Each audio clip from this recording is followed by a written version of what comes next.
Shayton bir ayol bilan tortishibdi. Nimaga odamlar sizlarning makr hiylalaringizni gapiradi? Aslida men hiyla va makrda kuchliman. Ayol bu gaplarni ana u yerda ishlab turgan tikuvchi kishini ko'ryapsanmi? Shuni hozir vasvasa qilib xotinini taloq qildira olasanmi? Shayton albatta deb borib tikuvchiga har xil vasvasalar qila boshlabdi. Tikuvchi xotinini juda yaxshi ko'rganligi sababli u haqda fikrlab ham ko'rmabdi.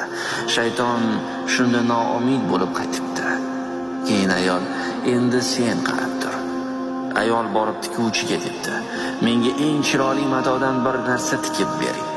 O'g'lim sevishganiga sovg'a qilmoqchi. Shunda tikuvchi chiroyli qilib tikib beribdi. Keyin ayol o'sha kishini xotinining uyiga borib, uyingizda namoz o'qib olsam bo'ladimi deb kirib xotiniga bildirmay uyga tashlab chiqibdi. Tikuvchi uyga kelib ro'molchani ko'rib, xotinini taloq qilibdi. Shunda shayton ayolga qoyil debdi.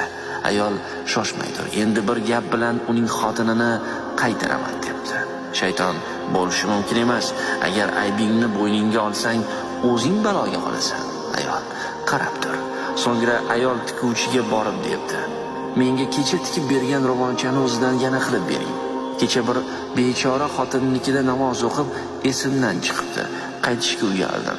Shunda tikuvchi xotinning aybsiz ekanini tushunib, yana qaytib olibdi. Shunda shayton aytibdi, men shogirdingizman xonim.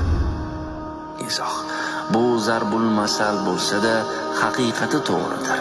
Qanchadan qancha taqvodorlar, olimlar borki, shaytonning hiyla nayranglaridan chiqib ketishi qiyin emas. Lekin ayol kishining makridan juda oz inson chiqa oladi. Erkaklar ayollar makridan ehtiyot bo'lsinlar.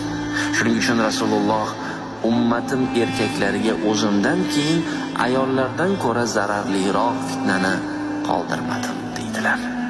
Buxoriy rivoyati 4808.